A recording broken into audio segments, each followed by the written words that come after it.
예, 우리 저주의 예지부터 껌을 준 거는 졸지 말고 열심히 더 잘하라고. 그래서 특별히 우리 이정현 자매는 절대 졸지도 않고 대답도 잘하기 때문에 예쁘기 때문에 안 주고 말썽꾸러기들을 줬으니까 이해하기 바랍니다. 뒤에서부터 우리 할렐루야 샬롬 하고 인사합니다. 할렐루야 샬롬 샬롬 샬롬 샬롬 샬롬 샬롬 샬롬. 하나님 사랑합니다. 여러분 주 안에서 사랑합니다. 주님을 따르는 길 오늘 지난번에 조금 겹친 부분이 없지 않아 있어요. 그죠? 예, 31절부터 38절까지 지난번에 우리 함께 나눈 것 같고, 형제를 사랑하라. 그리하면 예, 모든 세상 사람들이 너희가 내 제자인 줄 알리라 라고 얘기했는데, 오늘은 36절에 38절 주님을 따르는 길은 과연 어떤 길인가, 우리가 어떻게 해야 주님을 온전하게 따를 수 있을까. 우리 본문 베드로가 아주 중요하죠. 예, 이 영화는 잊어버려지지가 않아요. 제가 어렸을 때 중학교 정도 때 코바디스라는 영화가 나왔는데, 그때는 그냥 별 의미도 모르고, 그리고 나서 또 2번 정도가 더 본 것 같아요. 주여 어디로 가시나이까 베드로가 주님께 여쭤보는 그 말이 제목이었었습니다. 예수님이 말씀하시죠. 지금은 네가 못 따라와. 근데 이 다음에는 올 거야. 예수는 다 하신 거죠. 네가 지금은 그 그릇이 되지가 않아. 베드로가 뿌득뿌득 웃기죠. 베드로 마음도 진실이에요. 베드로가 이랬는데 주여 내가 지금은 어찌하여 따라갈 수 없나이까? 라고 얘기를 하죠. 생명을 바쳐서라도 나는 따라갈 수 있겠다 라고 얘기를 하니 예수께서 내가 나를 위하여 내 목숨을 버리겠니? 그런데 너는 닭이 울기 전에 나를 3번 부인할 거야 라고 말씀을 하셨는데, 그게 그냥 탁 맞아 떨어져 버리는 그 일. 근데 뭐라 그러세요? 지금은 안 되지만 이 다음에는 넌 할 거다. 언제? 예, 마가다 앞방에 성령이 임하시고 나서 변화돼서 그 다음에 다들 제자들이 주님 그 말씀하신 대로 각자의 자기의 달란트를 충분하게 이루는 부분을 우리가 알고 있습니다. 오늘 13장 31절에 38절 새 계명을 너에게 주노라 라는 내용 중에서 36절에서 38절이죠. 예, 요한복음 제자도의 길 36절에서 38절입니다. 예수님을 따르는 것을 가리켜 제자도의 길, 제자의 길을 따라간다. 우리 모두는 주님의 제자 되기를 원하죠. 네, 성도도 좋지만 그래도 주님의 제자를 되고 싶다. 우리 지난번에 우리 고백했던 것 같아요. 제자의 길을 걸을 때 성경 말씀 몇 구절을 우리가 한번 꼭 기억해야 될 말씀. 예, 제가 모니터를 좀 합니다. 예, 우리 제가 설교를 할 때 뭔가 난 좀 이 뜻이 잘 이해가 안 간다거나 도대체가 아무런 마음이 들지가 않는다거나 아니면 이런 부분은 조금 이랬으면 좋겠다거나 이런 게 있으실 때는 그런 거 절대 기분 나빠할 일이 없으니 우리 예배를 위해서, 우리 교회를 위해서, 여러분들의 영적인 충만함을 위해서 꼭 저에게 말씀해 주시기 바랍니다. 우선 마태복음 16장 24절 말씀이죠. 예수께서 제자들에게 이르시되 아무든지 나를 따라오려거든 뭐라고? 자기를 부인하고 자기 십자가를 지고 나를 쫓을 것입니다. 예수님을 따르는 4가지 방법에 대해서 예수께서 말씀하신 제자도의 핵심 사항이 있는데요. 첫째는 뭐하라고? 자신을 부인하라고 그러죠. 자기를 부인하고 제일 먼저.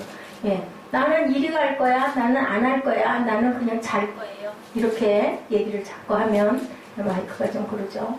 그러면은 어떻게 주님께서 양육을 하실 수가 있겠느냐는 거죠. 양육을 할 수가 없죠. 자, 자신을 절대로 부인해야 된다. 예, 주님의 명령을 그대로 아멘으로 따르고 너나 따라와 하면 아멘. 예, 무엇을 하든지. 심지어는 부모 상이 났어도 거기에 남아있는 사람들이 자매 지내게 하고 너는 나를 따르라 라고 말씀을 하시는 부분이 있습니다. 자아가 살아있는 상태에서는 주님을 따를 수가 없다. 내 주장대로 내 마음이 살아있으면서 절대로 순종을 온전히 할 수 없다. 둘째, 자신의 십자가, 자기의 짐, 자기의 무거운 것들을 버리고 가는 게 아니라 짊어지고 나를 따라오느라. 예수께서 지신 십자가는 온 인류의 죄값을 해결하기 위해서 인간을 대신해서 지시는 것이다 보니까 겟세마네 동산에서 이 잔을 내게서 옮겨갈 수 있으면 옮겨주소서 하고 기도도 하셨습니다. 왜냐하면 육을 입은 몸이시기 때문에 그런 부분에 중함과 두려움을 느끼신 거죠. 근데 예수께서 하나님 아버지의 뜻에 순종해서 결국은 십자가를 지시죠. 잘 감당하시죠. 온 인류는 예수님을 믿고 구원받을 수 있게 됐어요. 중차대하죠. 예, 이게 아니었으면 기독교는 없어요. 예. 구원이 없다면은, 부활이 없다면은 기독교는 아무런 소용이 없는 종교입니다. 아버지의 뜻에 순종하여서 십자가를 지셨어요. 마찬가지로 예수님을 따르는 우리 또한, 제자가 되겠다라고 하는 우리 또한 십자가를 질 십자가가 각자에게 있다는 겁니다. 그것은 때로 가정일 수도 있고, 자식일 수도 있고, 부모일 수도 있고, 그죠? 또한 형제 자매일 수도 있고, 목숨까지도 뭐 하라고요? 미워. 도대체 어떻게 목숨을 미워해요? 예, 목숨을 미워한다는 것은 내가 죽어도 상관없습니다 라는 그 상태를 목숨을 미워한다라고 얘기하죠. 누가복음 14장 26절에 무릇 내게 오는 자가 자기 부모와 처자와 형제와 자매와 및 자기 목숨까지 미워하지 아니하면 능히 나의 제자가 되지 못한다. 예수님의 제자 되는 건 너무너무 힘든 것 같아요. 이웃을 사랑해야 된다. 그것도 말은 쉽지만 이웃이라는 범위가 있죠. 아내가 남편을, 또한 남편이 아내를, 형제 자매를, 가장 가까운 사람들을 사랑해라 인 거예요. 예, 또 나를 미워하고 나를 죽이려고 하는, 예를 들면 예, 가인이 아벨을 쳐 죽였잖아요. 그런데도 가인도 용서하고, 그리고 결과는 어떻게, 사랑까지도 해야 된다. 그걸 어떻게 하겠어요. 근데 그러면 모든 사람들이 네가 내 제자인 줄 알 거다라고 얘기하는데, 여기도 부모, 형제, 자매 모두 다를 다 버리고 네 목숨도 미워할 정도가 돼야 된다. 정말 어려울 것 같죠. 또한 소유를 버려라. 누가복음 14장 33절에 예, 이와 같이 너희 중에 누구든지 자기의 모든 소유를 버리지 아니하면 능히 내 제자가 되지 못하리라. 부자 청년 여러분들 아시죠? 예, 와가지고 어떻게 해야 영생의 길을 가오리까? 라고 물어보니까 계명을 지켜라. 다 했는데요. 그러면 너 네 가지고 있는 모든 재산 다 팔아서 주변 이웃에게 나눠주고 나를 따라와. 그랬더니 슬피 울면서 뒤돌아보면서 그냥 가죠. 왜냐하면 내가 가지고 있는 것을 어떻게 다 나눠주고 그리고 그냥 호롤이 예수님만 따라갈 수는 없겠다라는 거죠. 이렇기 때문에 제자가 되지 못했어요. 네 가지 공통점, 아까 말씀드린 대로 너무너무 어렵다. 그 어떻게 내 힘으로는 도저히 안 될 것 같습니다. 예요. 제자도의 수준이 너무 높다. 요한복음이 말하는 제자도는 8장 31절 32절이죠. 요한복음 8장 31, 2절 말씀입니다. 너희가 내 말에 거하면 참 내 제자가 되고 진리를 알지니 진리가 너희를 자유하게 하리라. 13장 35절에 너희가 서로 사랑하면, 아까 말씀드렸죠. 이로써 모든 사람이 너희가 내 제자인 줄 알리라. 우리 지난주에 같이 나눈 말씀입니다. 그리고 15장 8절에 너희가 과실을 많이 맺으면 내 아버지께서 영광을 받으실 것이요 너희가 내 제자가 되리라. 과실을, 열매를 많이 맺어야 된대요. 그렇게 하면 내 아버지께서 영광을 받는다. 예, 너희가 모든 많은 수확을 얻으면 아버지가 감사합니다 하잖아요. 하나님 감사합니다 하고 인사하기 때문에 영광을 받으신다. 우리 찬양할 때도 하나님께 찬양 올려드릴 때 어떻게 울면서 찬양해요? 기뻐서 웃으면서 찬양하거든요. 그 모습을 아버지는 기뻐하시기 때문에 영광을 받으신다라는 얘기입니다. 36절 말씀에 시몬 베드로가 가로되 주여 어디로 가시나이까? 예수께서 대답하시되 나의 가는 곳에 내가 지금은 따라올 수 없으나 후에는 따라오리라. 본문 말씀입니다. 베드로는 마가의 다락방에서 최후의 만찬을 하면서도 이상했어요. 예수님이 보통 때랑 너무 달라요. 벼랑간에 발을 씻어주시를 않나? 이게 내 피야, 이게 내 살이야. 그리고 먹어라 라고 주시지를 않나? 또한 새 계명을 준다. 너희 서로 사랑해라. 네가 이렇게 해야 내 제자인 줄 사람들이 알 것이다. 알쏭달쏭 알 수가 없어요. 근데요, 여러분들 이 말씀 중에서 저는 참 귀한 은혜를 느낀 게 뭐냐면 12제자 중에서 베드로가 예수님을 가장 많이 사랑했구나. 저는 그렇게 생각을 했어요. 왜냐하면 성경에 물론 요한의 얘기도 있고 뭐 안드레의 얘기도 있고 야고보의 얘기도 있다면 모르겠는데 나와 있는 감추려나 버저의 성경 66권은 그 외에 외경들이 엄청 많습니다. 많은 복음, 뭐 도마복음도 있고 많아요. 근데 거기서 66권으로 맺는데 베드로가 이렇게 정말 이상하다. 예수님에게 계속 질문하죠. 그리고 내 발 못 씻기십니다. 그건 너무 황송해서 어떻게 예수님의 감히 제 발을 닦을 수가 있습니까? 어떤 마음이거든요. 그렇기 때문에 예수님을 굉장히 알고자 했고 예수님의 마음을 굉장히 읽고자 했고 그리고 안타까워한 부분이 베드로가 집중적으로 요한복음에는 조명이 되어 있습니다. 그럼 올라갔을 때는 이 말씀 중에서 볼 때는 우리 어때요? 관심 있는 사람에게 그죠? 우리가 많은 질문도 하게 되고 또한 염려도 더 많이 하게 되고 그죠? 그런 것처럼 베드로는 성격도 우락부락하고 또 좀 뭐 경솔한 부분도 있고 했지만 예수님을 참 따르고 사랑을 무척 받고 싶어하고 굉장히 예수님을 사랑했구나. 요한을 예수님은 참 사랑하셨잖아요. 옆에서 요한하고 베드로하고는 친한데 그게 베드로는 늘 그 부분이 아마 마음에 그죠? 좀 아픔으로 있었을 것 같아요. 또 셈도 굉장히 많죠. 이런 마음이 들더라고요.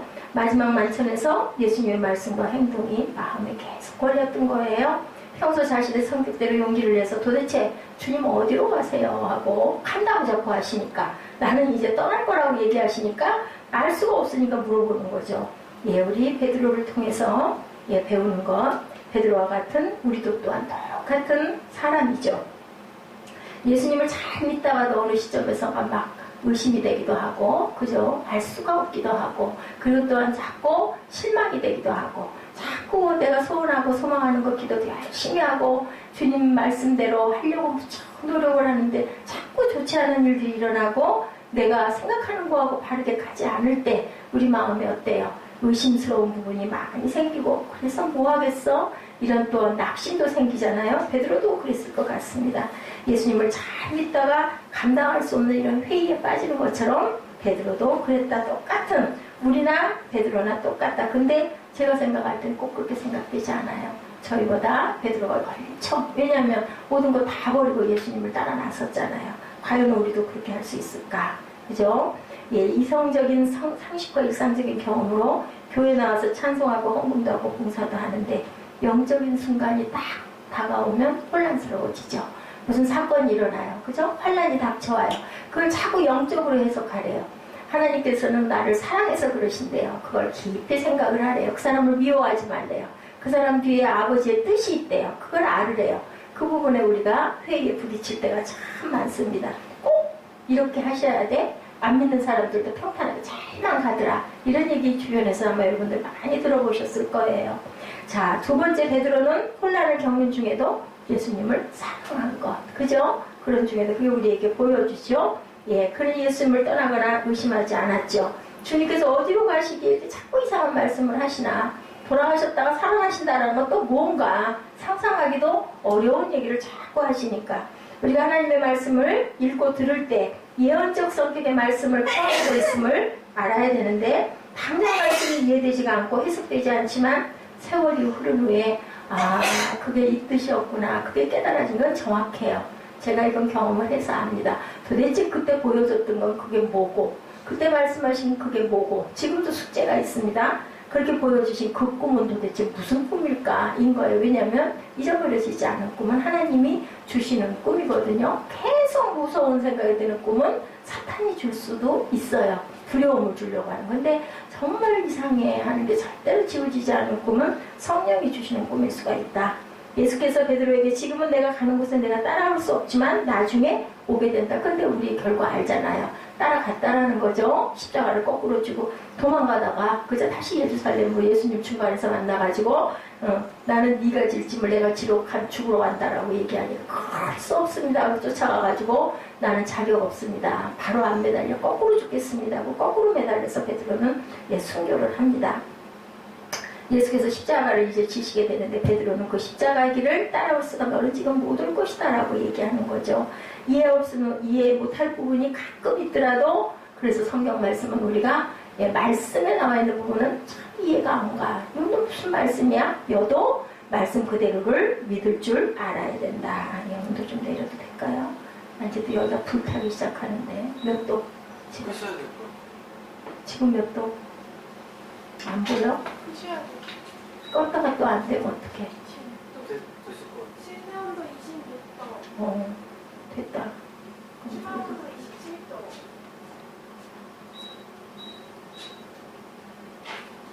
37절 말씀. 네. 베드로는 혼란스러운 가운데 예수님 말씀을 듣고 약이 오르기도 했어요. 내가 왜 도대체 못 따라가요? 인 거죠. 나는 절대 안 그럴 건데 저 같아도 그럴 것 같아요.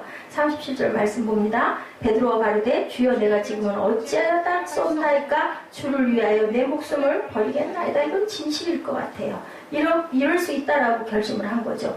베드로다운 그러한 얘기죠. 예수님께서 발을 시키려 하자 베드로는 자신의 발 절대 시킬 수 없다고 그랬더니 그럼 너는 나랑 관계가 없어. 그러니까 그냥 머리까지 다 감겨주십시오라고 얘기를 합니다. 자, 육의 생각은 멸망이라는 거예요. 이번 예수께서 가시는 곳에 따라올 수 없다고 하자 베드로는 자신의 목숨을 버리겠다.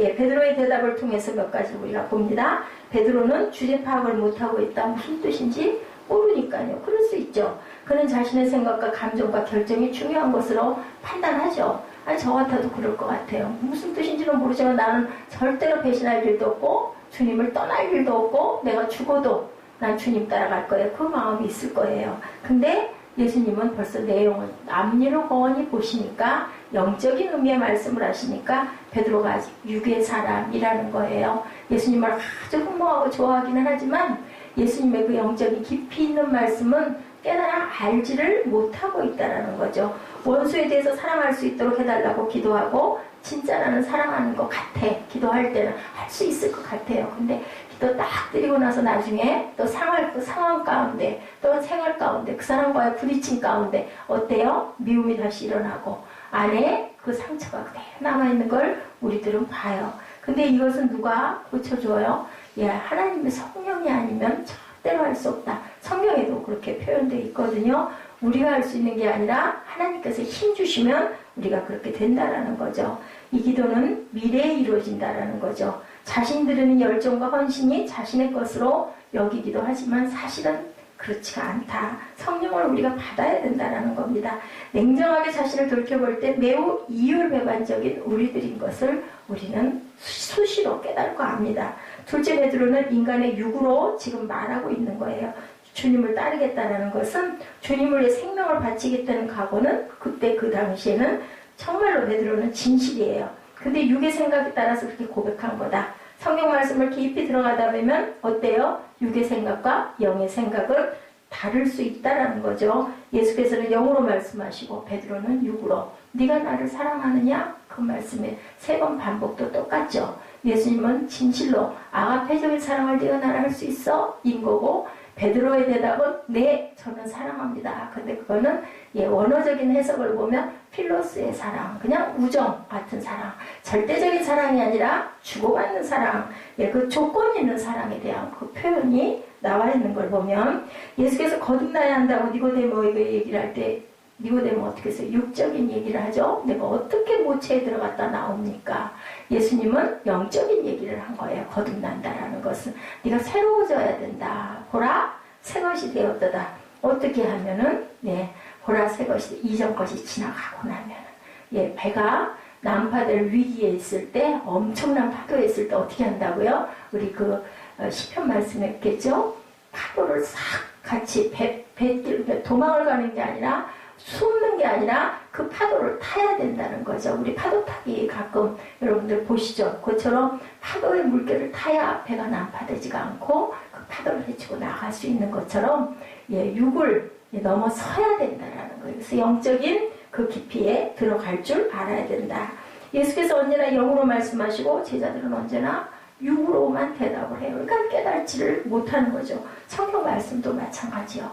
성령을 받고 영적인 충만함을 하나님께 부음을 받으면 첫째는 어떻게 했을 때? 내 마음 열었을 때 내가 긍정으로 대답했을 때 그러면 성경 말씀이 그냥 이해가 돼. 읽기만 해도 굉장히 그 말씀이 너무너무 귀해요. 근데 아닌 사람들은 뭐예요? 한 페이지 반 페이지도 못 읽어서 콜콜 잠을 자요. 그래서 잠이 안 오는 사람들은 성경을 읽으라는 얘기들을 수면제라고. 그래서 이 성경을 들여다보다가 결국 뭐예요? 그 성경 배고 자잖아요. 그래서 베개용이다라는 얘기도 있습니다. 영으로 받아들이면 갈등이 없는데 육으로 받아들이면 부딪히는 거예요. 무슨 얘기인지 이해가 안 가는 거죠. 성경 말씀 요한복음 6장 63절에 기록되어 있죠. 살리는 것은 영이니 육은 무익하니라. 내가 너희에게 이런 말이 영이요 생명이라. 말씀하십니다. 우리는 육을 갖고 살죠. 육은 뭐해요? 밥 먹고 또한 잠도 자고, 그죠? 그리고 우리의 생리 현상을 보는 본능을 누구나 다 갖고 있습니다. 때리면 아프고 배가 고프면 먹고 싶고, 그죠? 졸려오면 자고 싶고. 그래서 인간은 날마다 뭐하고 살아요? 육을 갖고 살아요. 그죠? 사무엘이 언제 저렇게 컸을까? 자, 우리 굉장히 오래된 한 10년도 넘었죠? 웰빙 선풍이 일어났죠? 예. 삶의 질을 높여야 되는 게 좋다. 근데 웰빙에 대해서 살펴보면요. 전부 다 그 웰빙은 육에 관한 것들이지 영적인 부분의 것들은 없어요. 성경에서 육은 무익하고 살리는 것은 영이라고 말씀을 하시는데 로마서 8장 5절에서 9절 보니까 육신을 쫓는 자는 육신의 일을, 영을 쫓는 자는 영의 일을 생각하나, 생각하나니 육신의 생각은 사망이요 영의 생각은 생명과 평안이니라. 육신의 생각은 하나님과 원수가 되나니 이는 하나님의 법에 굴복치 아니할 뿐 아니라 할 수도 없습니다. 육신에 있는 자들은 하나님을 기쁘시게 할 수 없느니라. 만일 너희 속에 하나님의 영에 거하시면 너희가 육신에 있지 아니하고 영에 있나니 누구든지 그리스도의 영이 없으면 그리스도의 사람이 아니다. 엄청난 지금 웰빙 얘기하다가 제가 웰빙은 전부 다 육의 것들이라고, 육의 것은 무익하다고 예수께서 말씀을 하시는 거예요. 좋은 거 좋죠. 되도록이면 좋게, 나쁜 거 너무 짜게 막 자극성 있고 이런 거 좋아하지 않는 게 좋죠. 뭐 담배, 술, 몸에 독이 되는 거, 그리고 또 요즘에 문제가 되는 콜레스테롤 주 범인이죠. 인스탄틴, 이런 것들 참 조심해야 됩니다.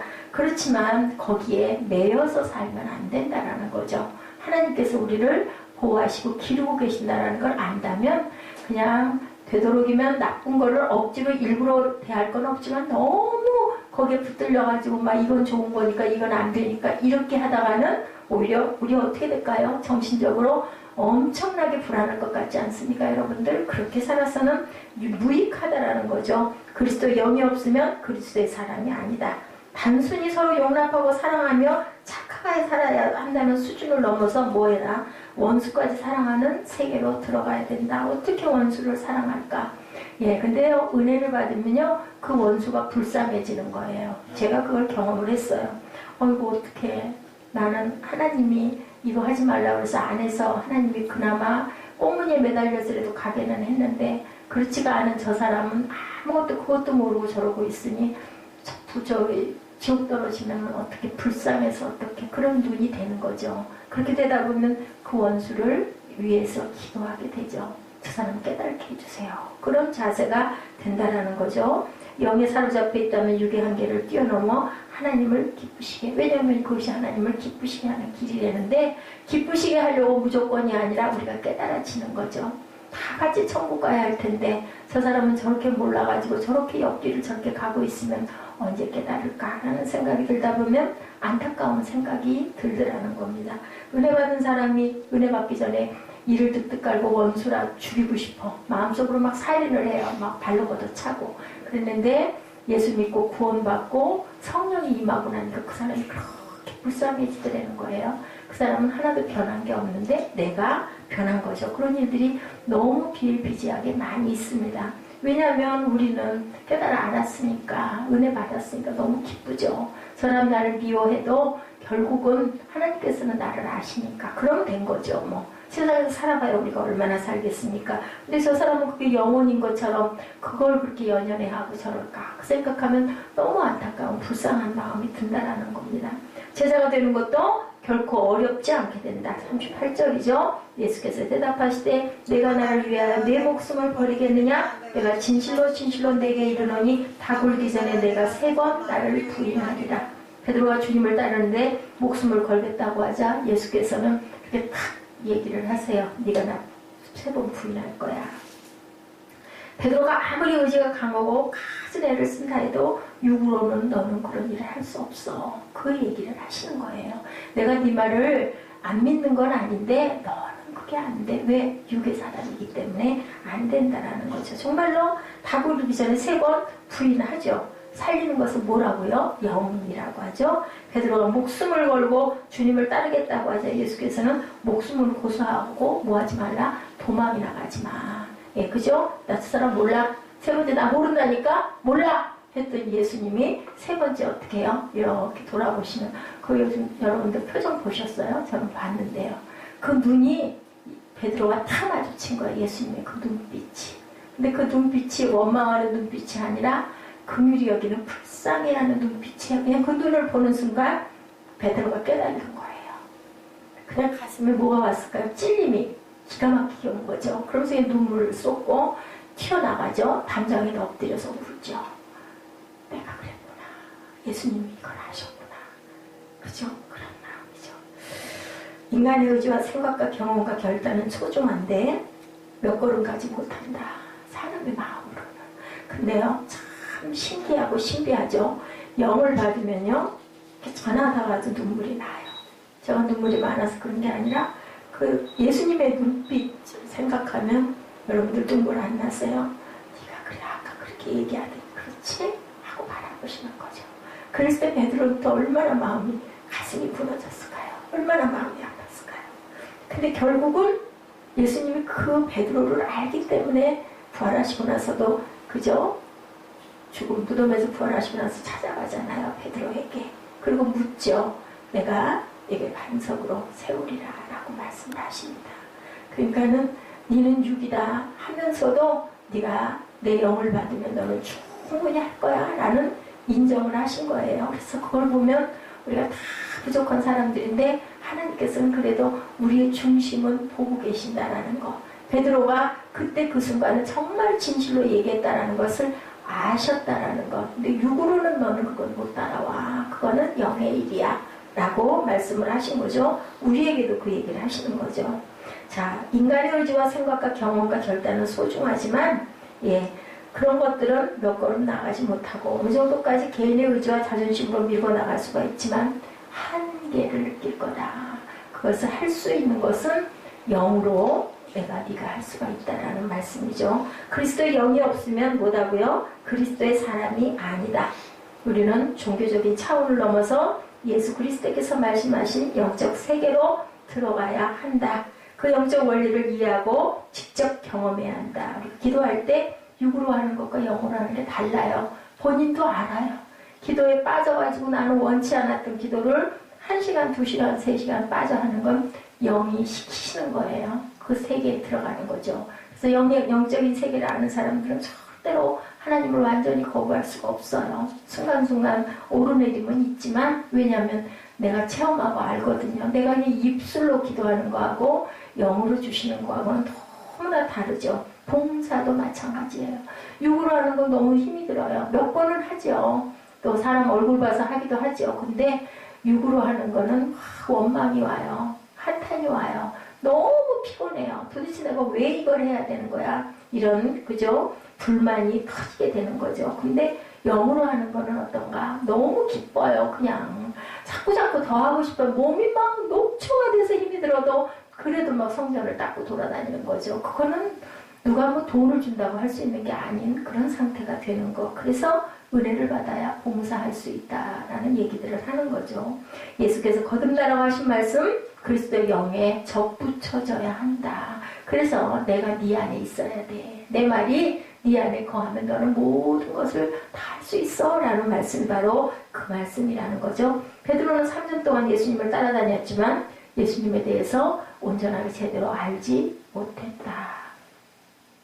예수님을 3번 부인하고 부활하신 주님을 목격하고도 또 뭐 했어요? 그물 들고 바다로 고기 잡으러 나갔잖아요. 근데 고기는 밤새도록 그물 던져도 한 마리도 못 잡고 그러자 예수님이 나타나시죠. 그물을 바다 깊은 데다 던져. 근데 어부는 누가 어부예요? 베드로가 어부예요. 예수님은 베드로만큼 물에서 고기 잡는 것에 대해서는 모르실 수도 있어요. 근데 깊은 곳에다 그물 던져갖고는 고기가 걸리지를 않는데요. 그런데 뭐예요? 말씀에 의지하여 내가 그물을 내리겠나이다 라고 베드로가 대답하죠. 뭐예요? 순종한 거예요. 말도 안 되는데도 예수님이 말씀하시니까 아멘 한 거죠. 그랬더니 그저 그 고기가 153마리라고 그러죠. 그물이 찢어질 정도의 많은 물고기를 혼자 못해서 옆배에 막 구원 요청해서 그죠? 그물에서 그물을 끌어올려 배를 2배 나뉘어서 실었다라는 얘기가 있어요. 그러니까 이것은 사람이 할 수 있는 것은 한계가 있고 그 사람 위에 하나님께서 역사를 하시면 사람이 할 수 없는 것을 너무나 쉽게 할 수 있다라는 귀한 교훈. 그것을 내가 하기 위해서는 기본적인 가장 중요한 건 순종이다라는 말씀을 이 말씀에서도 하고 있습니다. 우리가 육의 본능을 이기고 영의 옷으로 갈아입는 방법 두 가지. 하나는 십자가의 법칙, 다른 하나는 성령의 법칙입니다. 이에 관한 말씀은 성경 전편에 걸쳐서 기록되어 있죠. 십자가와 성령의 법칙, 육의 본능을 깨뜨리고 영으로 들어갈 수 있는 십자가의 법칙은 예수께서 십자가에 못 박혀 죽으시고 부활하신 사실을 믿는 것이 십자가의 법칙이에요.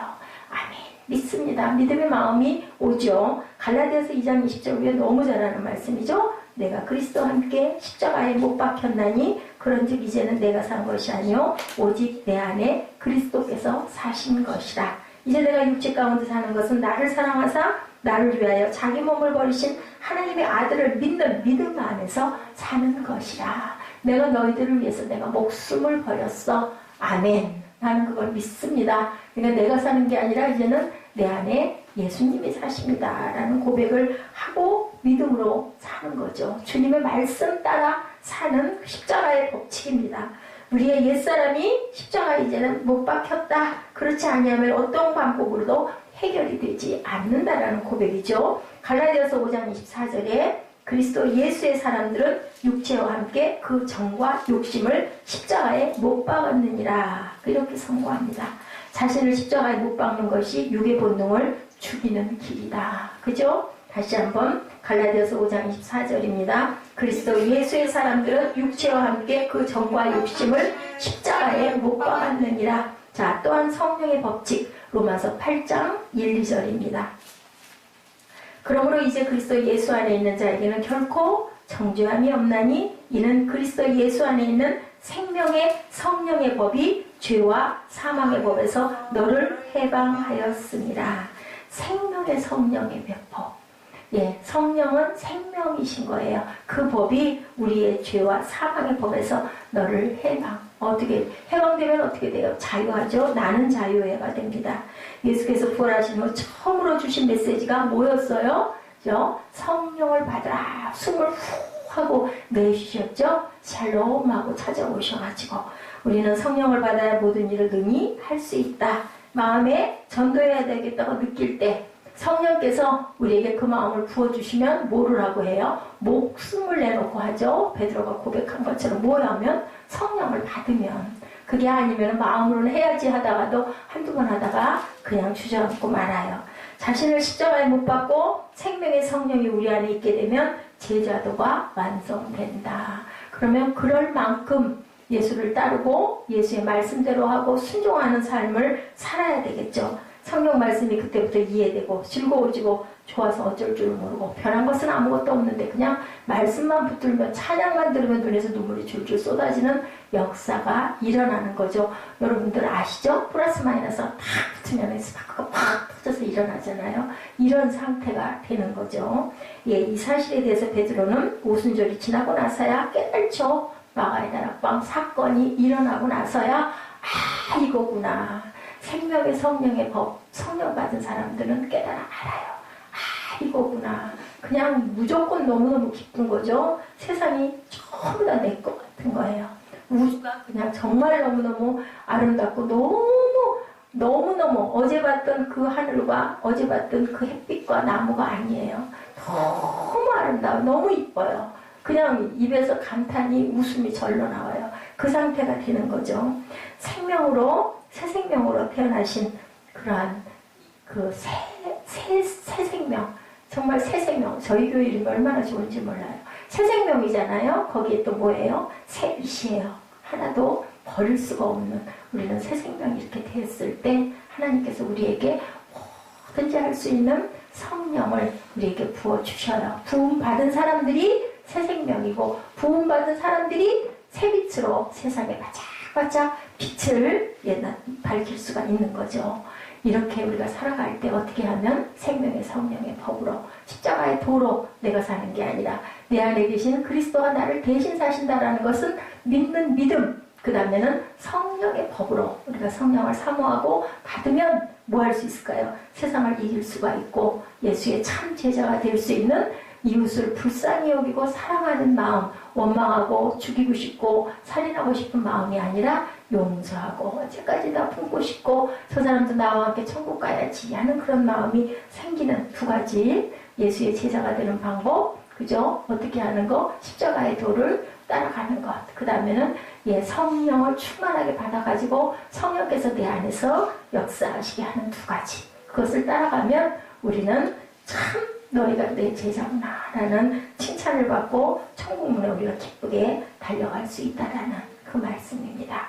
여러분 이해가 되십니까? 아멘? 아멘? 아멘? 네, 믿으십니까? 아멘. 자, 우리 말씀 두세 절 찾아서 읽고 우리 결단하시고 축도로 예배를 마치도록 하십니다.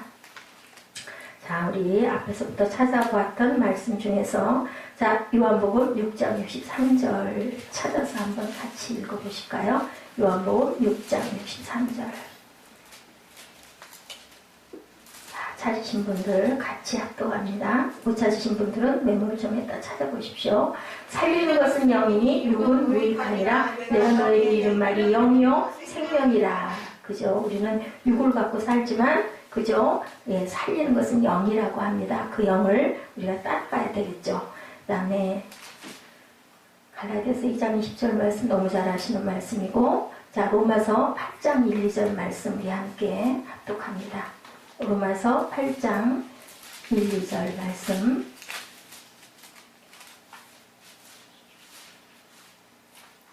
함께 합독합니다. 그러므로 이제 그리스도 예수 안에 있는 자에게는 결코 정죄함이 없나니 이는 그리스도 예수 안에 있는 생명의 성령의 법이 죄와 사망의 법에서 너를 해방하였습니다. 성령의 법이 어디에서? 죄와 사망의 법에서 우리를 해방했다라고 얘기하죠. 로마서 8장 5절에서 9절 말씀, 로마서 8장 5절에서 9절 말씀 하고 우리 결단하죠.